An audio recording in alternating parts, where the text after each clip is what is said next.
thank you for having me here today. It's so wonderful to have a play date in spirit with CSL Austin. So I like to always start, whenever I'm sharing, I like to start with a little giggle. And the reason I like to start with a little giggle is, I don't know about you, but sometimes I can get really serious and really uh, strongly boring about my enlightenment. Did I do my meditation? Did I write in my journal? Did I say my prayers? Da, da, da, da, da. And it's, for me, sometimes I can get ultra serious, and it reminds me that there is also humor in spirit. That humor is not just something that shows up on the outside of us, that it's also on the inside of us. It is spirit within, through, and as each one of us, every second of every moment of every day. So I'd like to share a little giggle with you. So this little giggle is about a man who was talking to God. And this person said to God, God, how long is a million years? God waited a second and said, to me, it's about a minute. And so now this person says to God, God, how much is $1,000,000? God takes a breath. To me, it's a penny. And so the person now says, God, may I have a penny? And God takes a breath and says, yes, just wait a minute.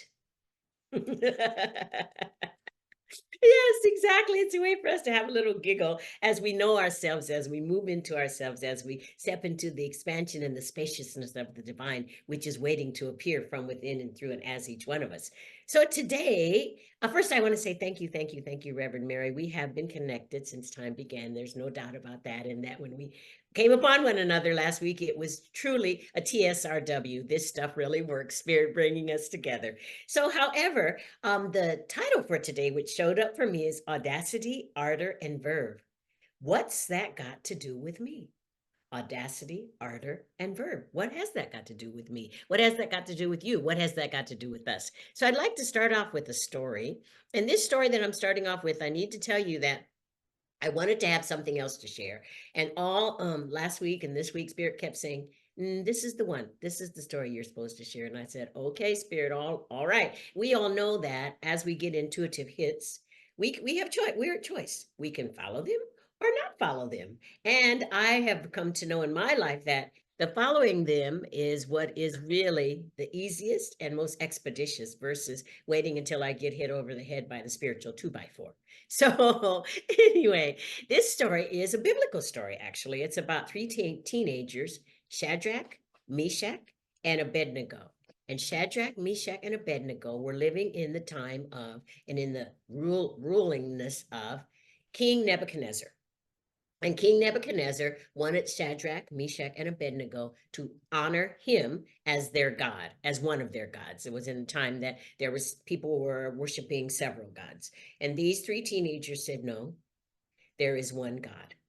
That one God is within us. That one God is us, but there's only one God. And so the king, of course, the ruler said, okay, I'm not having any of this. And so he threw them in a fiery furnace. And when he threw them in the fiery furnace I've had enough of you, he had the fiery furnace turned up 7 times hotter than it usually was.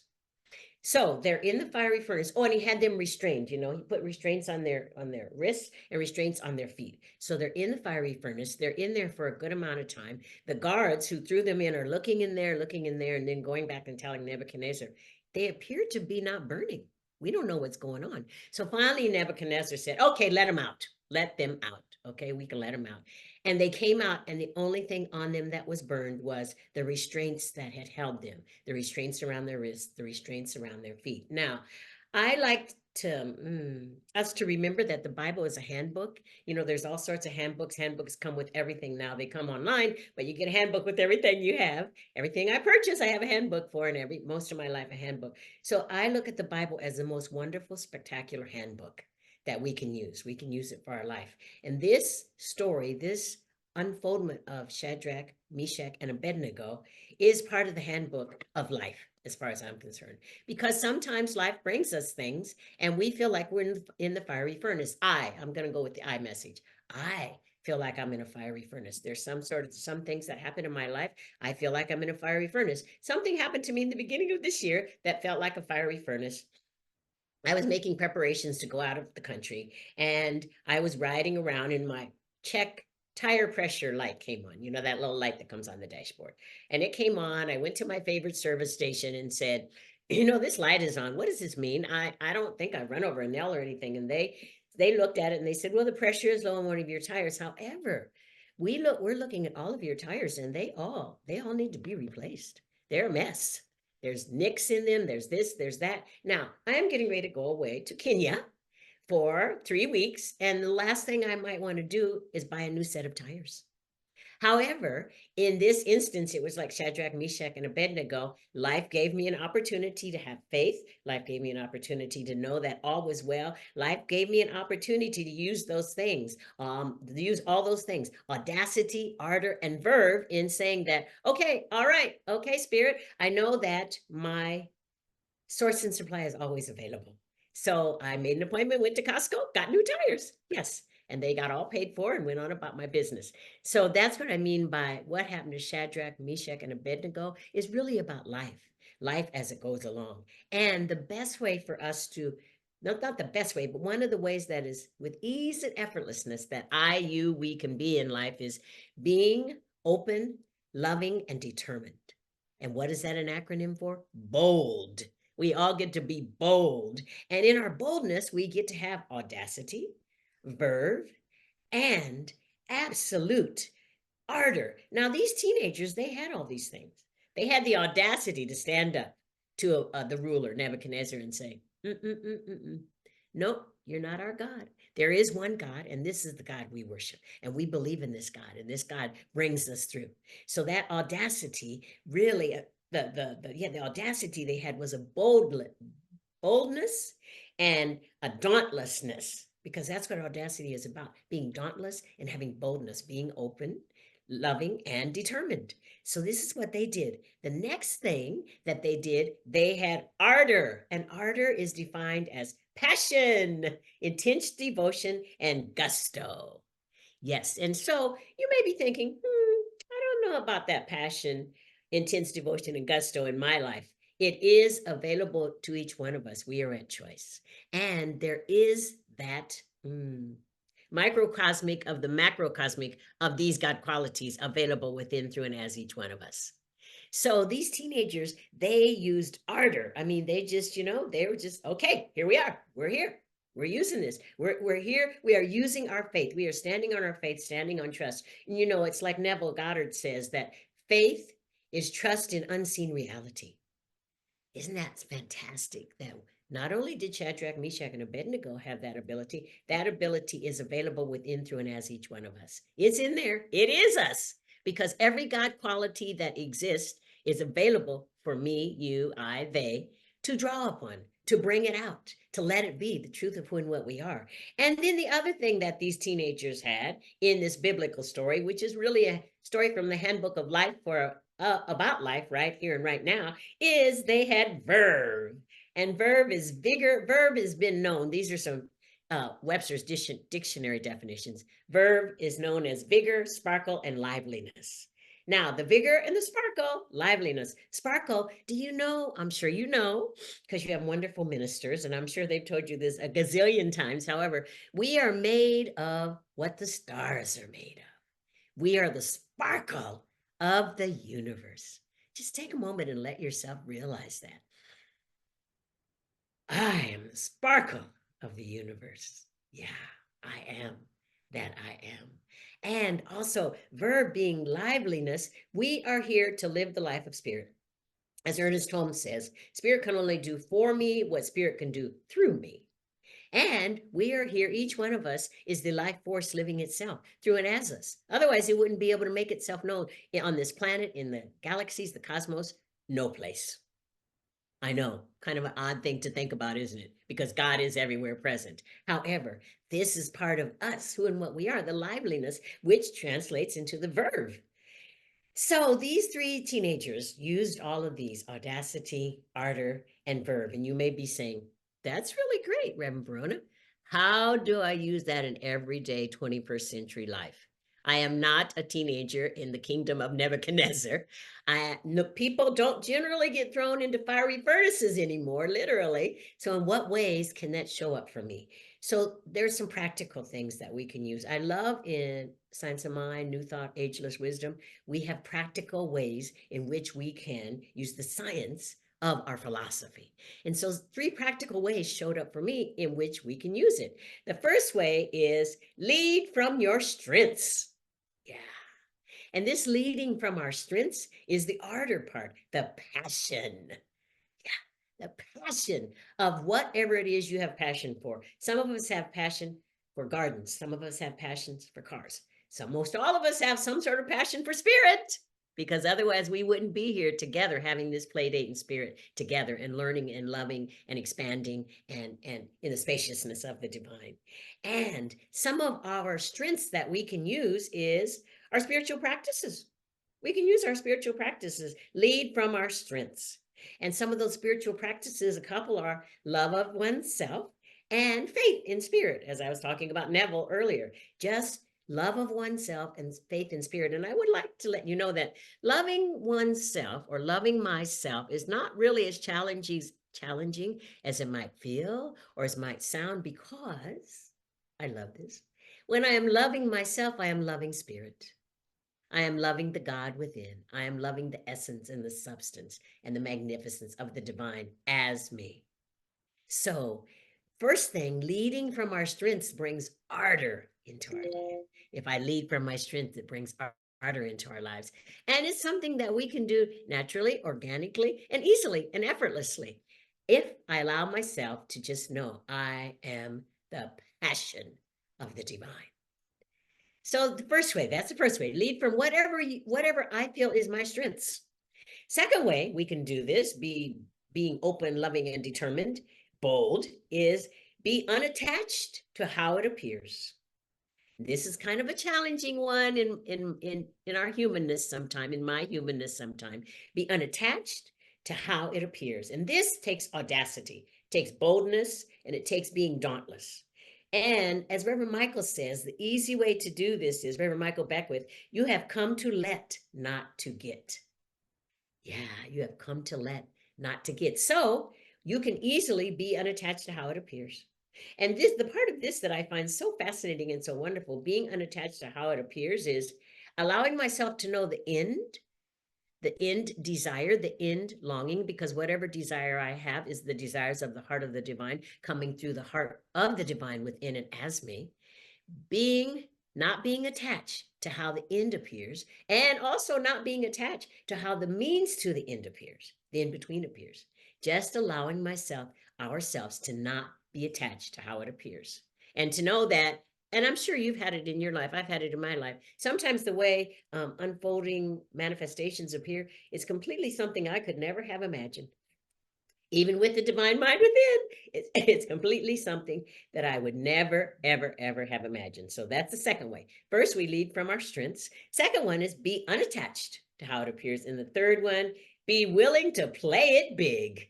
And this has to do with the verve of life. You know, that word verve may be something that you don't use every day or don't hear every day. It's inside you wanting to come out. It's inside every single one of us. And the part of this is be willing to play it big. And recently I was walking past a bookcase in my house, and the Principles of Healing by H.B. Jeffrey actually literally fell off the bookcase. We know how this happens when Spirit's saying, listen to this, read this. And there's a wonderful quote in there about being willing to play it big. And actually what it says is, wherever you are in the center of the kingdom of God. You are the very throne room of the deity. Ooh, yeah. Wherever I am, wherever you are, wherever we are, each one of us is the throne room of the deity. So be willing to play it big. Be willing to step over the edge and to know that the net is already there to catch you when you step off the edge. Be willing to play it bigger and more grand, in a more grandeur than you might have ever have imagined. Yeah, because if we use these 3 steps, lead from our strengths, be unattached to how it appears, and be willing to play it big, then ardor, audacity, and verve fall right in line. These things fall right in line, and it works. It really, really works, because we know that our spiritual practices work. So you're probably thinking, oh gosh, we're glad Reverend Verona came today, and we're glad. I'm happy that she brought all these things up, being open, loving, and determined, and having ardor, audacity, and verve. And in what way is that showing up in her life? other than what Reverend Mary told you when she so lovingly introduced me. So it's near and dear to my heart.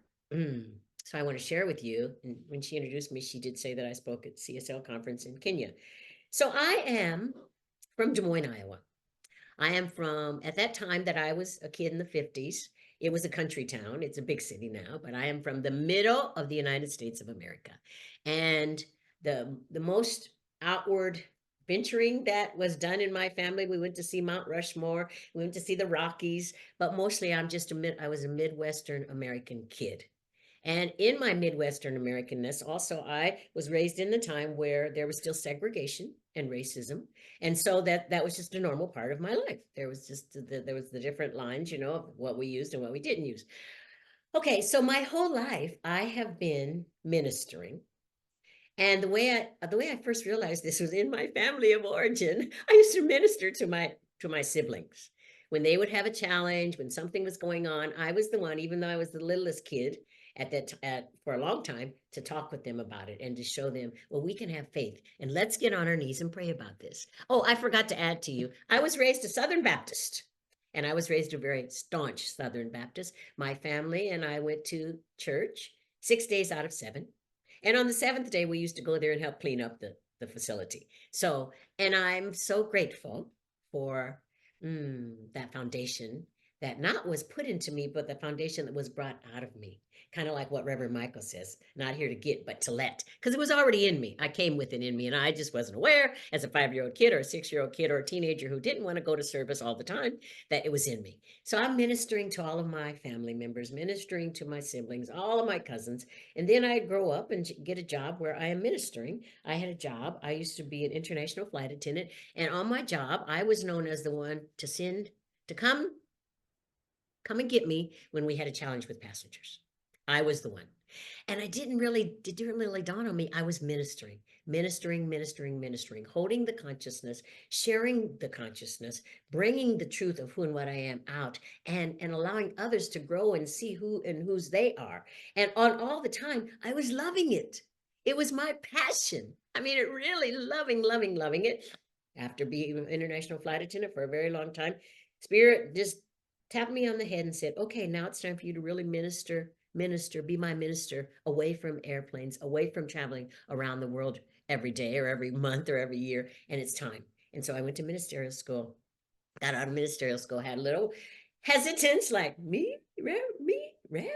And it became more and more aware to me, and all the things that came into my life, that just poured into my life. Oh, yes. So I started attending the CSL Kenya, their services, through a friend, and they were having a conference this year. And I signed up for the conference right away because I wanted to go to sub-Saharan Africa. I had been to Egypt, but I really wanted to go to Mother Africa. So I signed up for the conference, pay all my money, you know how that is, ahead of time. Okay, I'm looking forward to it. And then in January of this year, the conference was in February, the conference promoters, or the ones who were putting the conference together, Reverend Barbara and Reverend Gwen, said, we would like you to come and present at the conference. And we would like you to come and present about prosperity, which is what I present about a lot. And we are so excited for you to say yes. I did say yes. And the yes took audacity and ardor and the verve that I am. Now, the thing that really speaks to my heart is that, so when I got there, I was able to do my presentation on the first day. Here I am all the way in Nairobi, Kenya, is that here I am, a little African-American girl inside of me, raised in the 50s in Des Moines, Iowa, who thought that there was a lid on the top of what could happen for me, that limits had something to do with my life. I was taught that. I believed that. I also had my staunch belief in spirit. And I knew, be who and what I am. Be the truth of spirit in, through, and as me. To use these, I didn't even think about this at the time, but to use these really 3 easy ways. Lead from my strengths, be unattached to how it appears, and be willing to play it big. Because when I signed up for the conference in February or March of last year, almost a year ahead of time, I had all those things in me. And within me, I knew that it is time, it is the timeliness and the timelessness of the divine shows up to bring absolutely all those things through and as each one of us when we are ready. When I can say yes I say yes to all that Spirit has to give. I say yes. I say yes to the RSVP, to the feast table of the divine that is given to us, each one of us, each and every day, each and every moment, each and every second of each and every day. So you might be thinking, okay, she's the kind of person she is. Maybe that's not the kind of person I am. We are all the same kind of person. We are all the one power and the one presence. We are all the oneness of the divine. So in whatever way that feels that resonates within you, in whatever way that it brings to you that I am the audacity, the ardor, and the verve of spirit, that I live my life being open, loving, and determined. This is the truth of who and what each one of us is. So my challenge for you today is really a very simple and gentle and tender and easy and effortless one. To allow yourself to know the truth of who you are, who and what you are, to be open, loving, and determined, and to use these practical exercises of leading from your strengths, being unattached to how it appears, and being willing to play it big in whatever way for the wholeness, the wellness, the grace, the grandeur, the expression, the unfoldment, the demonstration of the divine in, through, and as you and each one of us. Let's pray.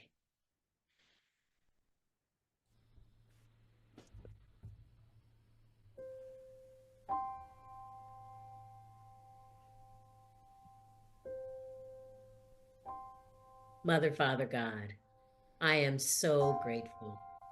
I am so grateful to know, to understand, to accept that there is one power and one presence. The power and the presence that is the essence and the substance and the maintenance of the planets, the galaxies, the cosmos, and so much more. How wonderful it is to know that divine loving intelligence orchestrates everything that we can taste, touch, see, hear, feel, smell, sense, and so much more. How glorious it is to know that this power, this presence is the circle with no circumference, yet it is the very center of this circle. It is the absolute creator and the creation itself, knowing itself, loving itself, giving of itself, generating itself, elucidating itself, radiating itself, and so much more. How glorious it is to absolutely know all of this. How grateful I am for this knowing, this knowledge, this awareness. And how wondrous it is to know right here and right now, to recognize and remember that I am, that I am, that I am an expression of the Most High. And since I am an expression of the Most High, each one of us is an expression of the Most High. Each one of us here, and in the sound of my voice, we are all the place and the space where Spirit stands forth as itself, in all of its love, in all of its grace, in all of its light, in all of its ardor, audacity, and verve, in all of its truths, and so much more. How glorious it is to know this. How wonderful it is to be in a place of recognition, of remembering, of bringing back into the one that has always been the one and always will be the one presence that is never in absence. And so I joyously now speak the word, and I speak the word, and I claim and name and know that for each one of us here, that we are being open, loving, and determined in the audacity, the verve, and the ardor of the divine, that each one of us takes the life of the divine that flows through and as each one of us effortlessly, easily, in fluidity and flexibility, and we rejoice in it. We rejoice in it, and we open ourselves to letting it all flow out of us, knowing that we each are a repository of the treasures of the divine, knowing that each one of us right here and right now is all these God qualities and so much more. I declare it, I name it, I affirm it, and I claim it right here and right now. And I also speak a word for our world. I speak a word for all the places where there is war. I speak a word for all the places where there is disharmony. And I declare and know that in the midst of it all, God, Spirit, Allah, Buddha, Olodumare reigns supreme. I accept this, I affirm this, I declare it, I claim it, and I name it, knowing that this is the truth of the divine, of the Most High, knowing itself, accepting itself, and being itself in, through, and as all that exists, all that ever exists, all that ever will ever exist. I declare this, I affirm it, and I know it, and I name it, and I speak a word of blessing for this gorgeous, wonderful, spectacular, enriched center, knowing that the Center for Spiritual Living in Austin, right here and right now, is a place and space of love, of grace, of expansion, of spaciousness, of abundance, of prosperity, of source and supply, pouring itself through in myriad and multitudinous ways. I give thanks for all the words spoken.